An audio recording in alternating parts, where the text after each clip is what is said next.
to my John Dowland video diary for March 2025. This month I have had the opportunity to film and record in St Mary's Church in the grounds of Sudeley Castle, Gloucestershire. Sudeley Castle holds historical significance because John Dowland in 1592, on September the 10th, performed before Elizabeth I during the royal entertainment as part of the summer progress of that year.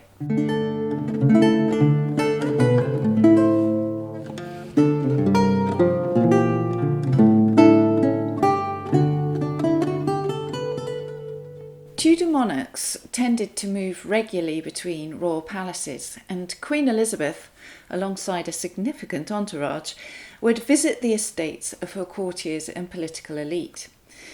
This served many purposes. For one, it was an effective way for the Queen to reaffirm her authority and leadership outside of Westminster as head of both the church and state. These were turbulent times, and Elizabeth's rule was under a constant threat of Catholic rebellion. Touring gave Elizabeth the opportunity to keep in close contact with her nobility and quash dissidents. Secondly, the summer progress served as a way of escaping the plague and pestilence in London that threatened during the hot months. Plus, staying at someone else's gaff was a rather nifty way to keep the royal costs down. Noble families at court wanting to maintain their high positions would host the Queen and some 1,700 courtiers in return for their privileges. Indeed, it was a great privilege to host the Queen, but it was an expensive privilege.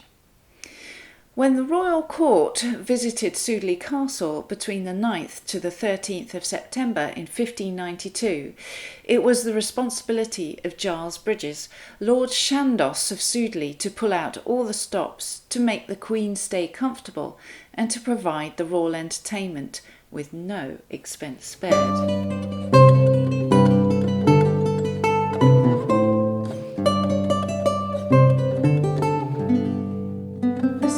Progress also allowed the opportunity for courtiers and nobility to put across messages to the Queen. These communications could take the form of flattery, advice, or could be political in nature. Direct communication to the Queen was a privilege granted only to a certain few. Court entertainment was often used as a vehicle to relay these messages. If the communication was a complaint or a petition, the arts proved a safe way to put that message across without causing offence.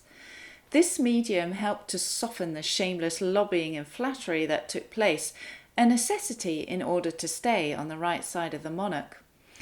This subtle way of expressing a cause was not just the privilege of the high-ranking.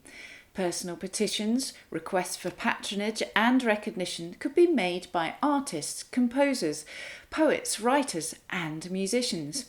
Not only was this an opportunity to attract the attention of the Queen and demonstrate talent, but also a platform to scout for patrons, commissions and sources of employment. An extraordinary account survives from the royal entertainment that took place at Sudeley, in which Dowland makes just such a personal petition to the Queen. This is done within the context of the retelling of the story Daphne and Apollo.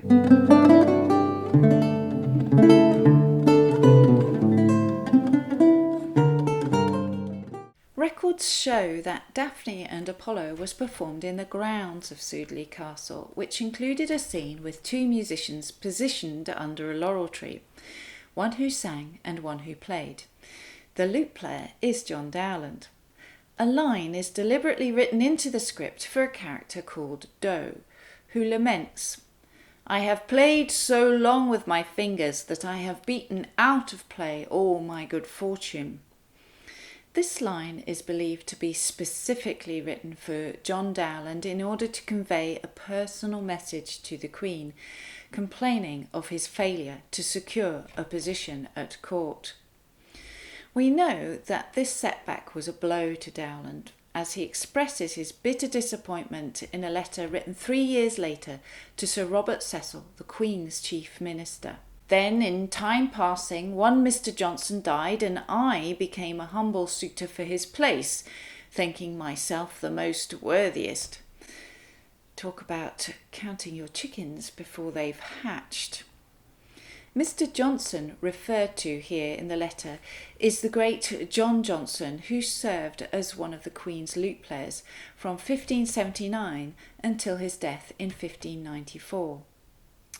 In the Cecil letter, Dowland goes on to say, "Wherein I found many good and honourable friends that spake for me, but I saw that I was like to go without it, and guessed that my religion was my hindrance." This hints at the complicated world in which Dowland was navigating. We know that Dowland's failure to secure a post was a fundamental turning point in his career.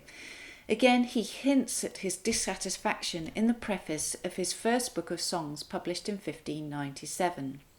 "Whereupon, my mind being troubled, I desired to get beyond the seas." What Dowland does after 1592 is material for another video, but this event at Sudeley is very significant and could be argued to have changed the direction of John Dowland's life.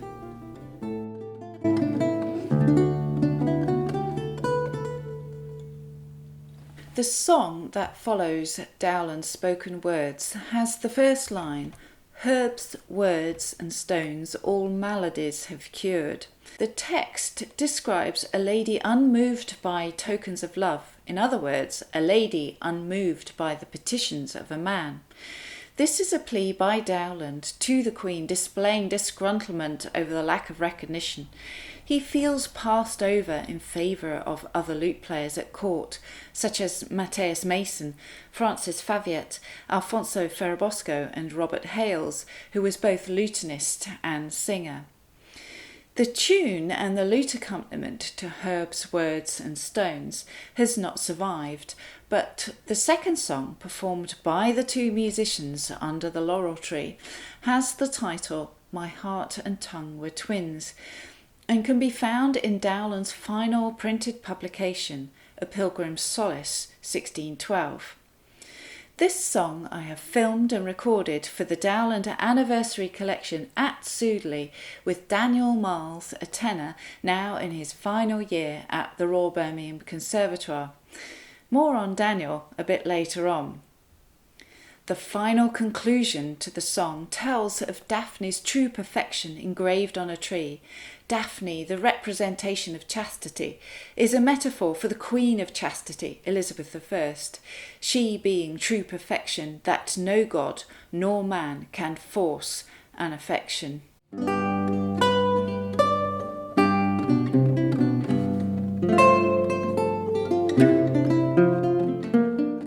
Just arrived at Sudeley Castle, and what an extraordinary place.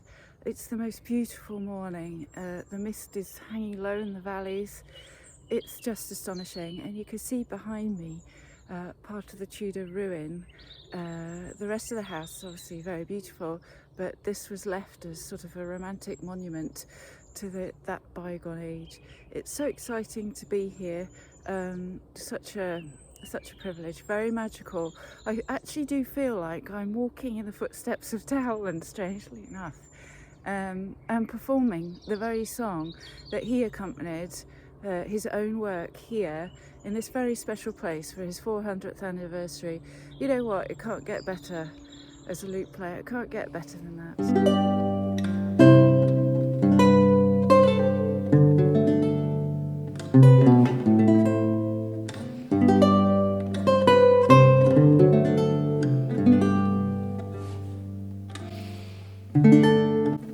Permission to film at Sudeley Castle was given by Lady Elizabeth Ashcombe, and it was here in St Mary's Church in the grounds of Sudeley that we set up for filming. And you can see to the left of me the chapel that we're going to be recording in today. Very secluded, very quiet, very peaceful, in this magnificent garden with its incredible topiary hedges. Sudeley Castle and the church were damaged significantly during the English Civil War, and by 1649 declared uninhabitable. It remained a romantic ruin until restoration commenced by the Dent brothers, who bought the estate in 1837.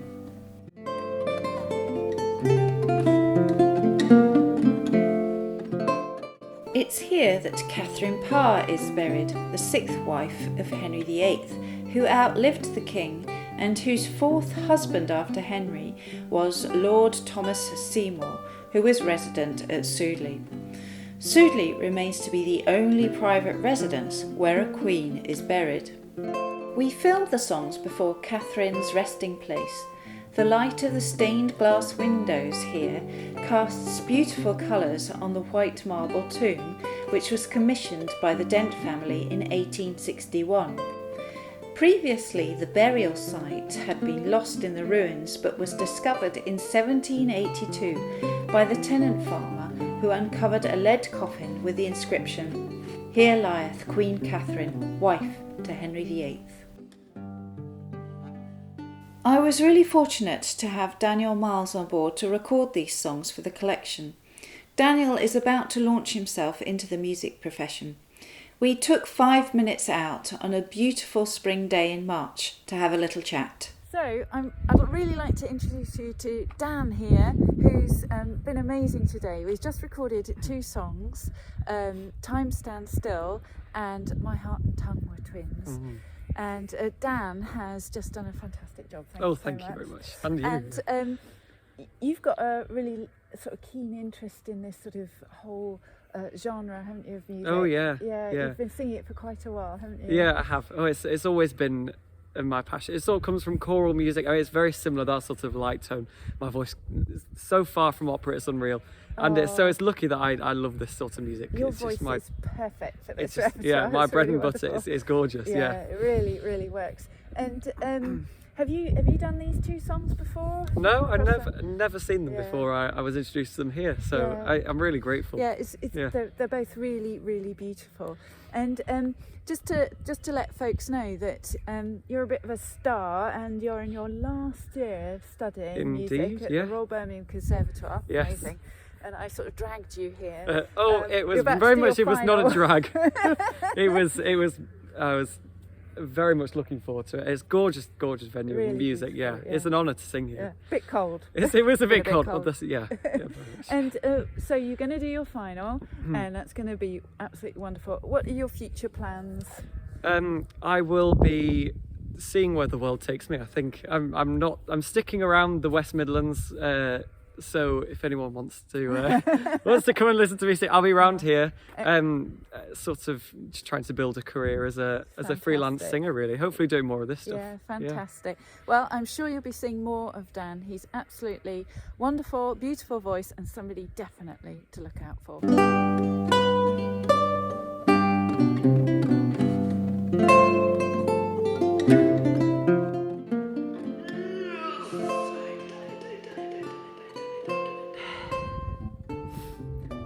As I'm just about to depart this beautiful place, it's been an incredible day. It's been really wonderful, and I'd just like to give a personal thanks to Lady Elizabeth Ashcombe for allowing me to film here, and a very personal thanks to my dear friend John Haycock, who put me in touch with her.